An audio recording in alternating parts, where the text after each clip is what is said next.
أعوذ بالله من الشيطان الرجيم. بسم الله الرحمن الرحيم. ياسين والقرآن الحكيم إنك لمن المرسلين على صراط مستقيم تنزيل العزيز الرحيم لتنذر قوما ما أنذر آباؤهم فهم غافلون لقد حق القول على أكثرهم فهم لا يؤمنون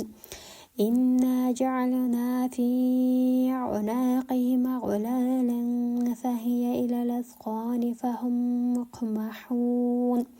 وجعلنا من بين أيديهم سدا ومن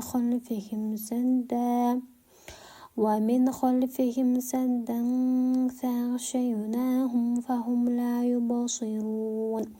وسواء عليهم أأنذرتهم أم لم تنذرهم لا يؤمنون إنما تنذر من اتبع الذكر وخشي الرحمن بالغيب فبشره بمغفرة وأجر كريم إنا نحن نحيي الموتى ونكتب ما قدموا وآثارهم وكل شيء أحصيناه في إمام مبين واضرب لهم مثلا أصحاب القرية إذ جاءها المرسلون إذ أرسلنا إليهم 2 فكذبوهما فعززنا بثالث فقالوا إنا إليكم مرسلون قالوا ما أنتم إلا بشر مثلنا وما أنزل الرحمن من شيء إن أنتم إلا تكذبون قالوا ربنا يعلم إنا إليكم لمرسلون وما علينا إلا البلاغ المبين قالوا إنا تطيرنا بكم لئن لم تنتهوا لنرجمنكم وليمسنكم منا عذاب أليم قالوا طائركم معكم أئن ذكرتم بل أنتم قوم مسرفون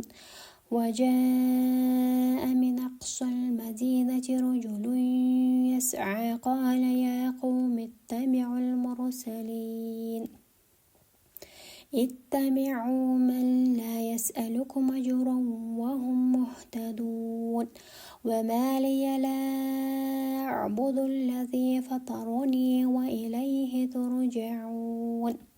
أتخذ من دونه آلهة يردني الرحمن بضر لا تغني عني شفاعتهم شيئا ولا ينقذون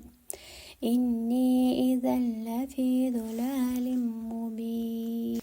إني آمنت بربكم فاسمعون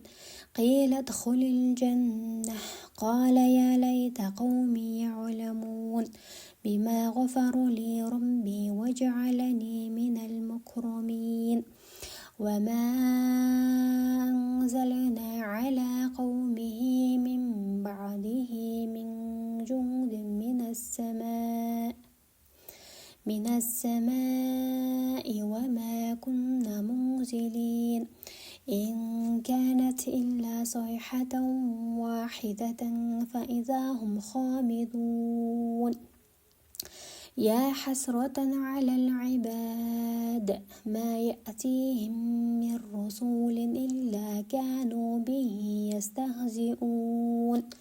ألم يروا كما أهلكنا قبلهم من القرون أنهم إليهم لا يرجعون وإن كل لما جميع لدينا محضرون وآية لهم الأرض الميتة وأحييناها وأخرجنا منها حبا فمنه يأكلون وجعلنا فيها جنات من نخيل وعناب وفجرنا فيها من العيون ليأكلوا من ثمره وما عملته أيديهم أفلا يشكرون سبحان الذي خلق الأزواج كلها مما تنبت الأرض ومن أنفسهم ومما لا يعلمون وآية لهم الليل نسلخ منه النهار فإذا هم مظلمون والشمس تجري لمستقر لها ذلك تقدير العزيز العليم والقمر قدرناه منازل حتى عاد كالعرجون القديم لا الشمس ينبغي لها أن تدرك القمر ولا الليل سابق النهار وكل في فلك يسبحون وآية لهم أنا حملنا ذريتهم في الفلك المشحون وخلقنا لهم من مثله ما يركبون وإن نشأ نغرقهم فلا صريخ لهم ولا هم ينقذون إلا رحمة منا ومتاعا إلى حين وإذا قيل لهم اتقوا ما بين أيديكم وما خلفكم لعلكم ترحمون وما تأتيهم من آيات ربهم إلا كانوا عنها موردين وإذا قيل لهم انفقوا مما رزقكم الله قال الذين كفروا للذين آمنوا أنطعم من لو يشاء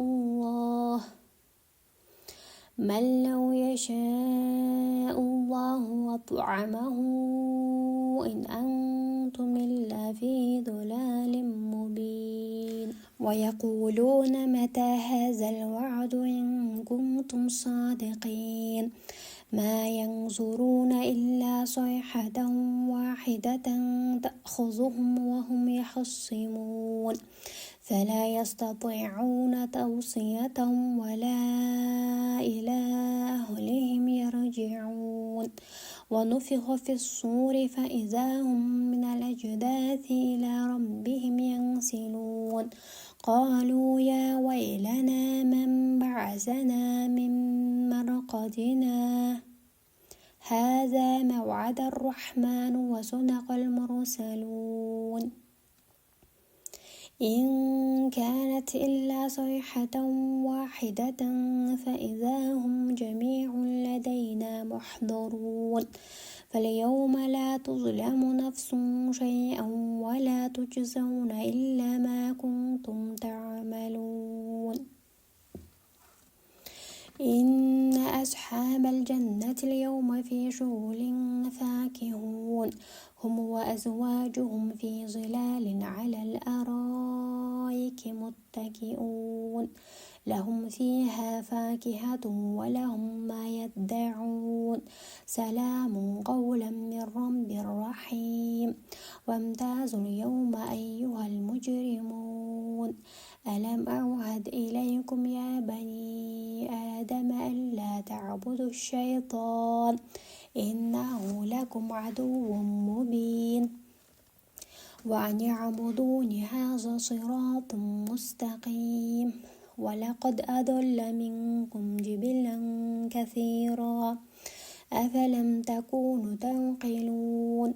هذه جهنم التي كنتم توعدون اصلوها اليوم بما كنتم تكفرون اليوم نختم على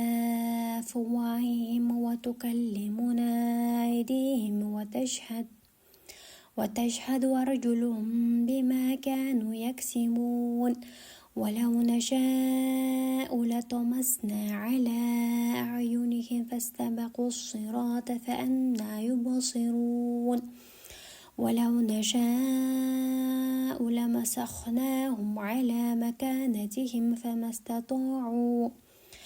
استطاعوا مضيا ولا يرجعون ومن نعمره ننكسه في الخلق أفلا يعقلون وما علمناه الشعر وما ينبغي له إن هو إلا ذكر وقرآن مبين لينذر من كان حيا ويحق القول على الكافرين أولم يروا أنا خلقنا لهم مما عملت أيدينا أنعاما فهم لها مالكون وذللناها لهم فمنها ركوبهم ومنها يأكلون ولهم فيها منافع ومشارب أفلا يشكرون واتخذوا من دون الله آلهة لعلهم ينصرون لا يستطيعون نصرهم وهم لهم جند محضرون فلا يحزنك قولهم إنا نعلم ما يسرون وما يعلنون أولم ير الإنسان أنا خلقناه من نطفة فإذا هو خصيم مبين وضرب لنا مثلا ونسي خلقه قال من يحيي العظام وهي رميم قل يحييها الذي أنشأها أول مرة وهو بكل خلق عليم الذي جعل لكم من الشجر الأخضر نارا فإذا أنتم منه توقدون أوليس الذي خلق السماوات والأرض بقادر على أن يخلق مثلهم بلى وهو خلاق العليم إنما أمره إذا أراد شيئا أن يقول له كن فيكون فسبحان الذي بيده ملكوت كل شيء وإليه ترجعون. Негизинен Ясин сүрөсү Курандагы 36 сүрө болуп эсептелинет. Исламдагы ошол Курандын ичинен абдан бир өзгөчө орунга ээ. Аны Курандын жүрөгү деп дагы аташат. Бул сүрөнүн окулушу менен байланышкан көптөгөн руханий жана дүйнөлүк дагы пайдалары бар. Адамдын жан дүйнөсүнө жана дүйнөлүк иштерине дагы көп пайдасын тийгизген сүрөлөрдүн бири. Пайгамбарыбыз саллаллаху алейхи вассалам айткан, Ясин бул Курандын жүрөгү деп айткан. Анын Аллахтын ырайымына жетүү үчүн жана акыретке даярдык көрүү үчүн дайыма окуп жүргүлө деген хадистер келет. Эми кайсы бир адам күн сайын окуп жүрө турган болсо, албетте бул сүрө ар бир адамдын жүрөгүнө бейпилдикти алып келет, үй-бүлөгө береке алып келет деп дагы айтылат. Өзгөчө бул сүрө багымдаттан кийинки убакыттарда окулунат. Бул сүрөдө эми пайдаларын айта турсак аябай толтура. Бул сүрөдө көбүнчө кыямат, тирилүү жана ошондой эле жоопкерчилик тууралуу дагы ачык айтылгандыктан адамга акыретти эстөөгө жана ага даяр болууга дагы себеп болот. Муну түшүнбөсөм арабчасын угуу менен деле адамдын жүрөгүн жумшарта турган сүрөлөрдүн бири. Жана ошондой эле бул сүрө өзгөчө адамдын жаны чыгып аткан учурда Ясин сүрөсүнүн жанында окуп отуруу бул анын жанын чыгуусуна жеңил чыгарууга жардам бере турган сүрөлөрдүн бири.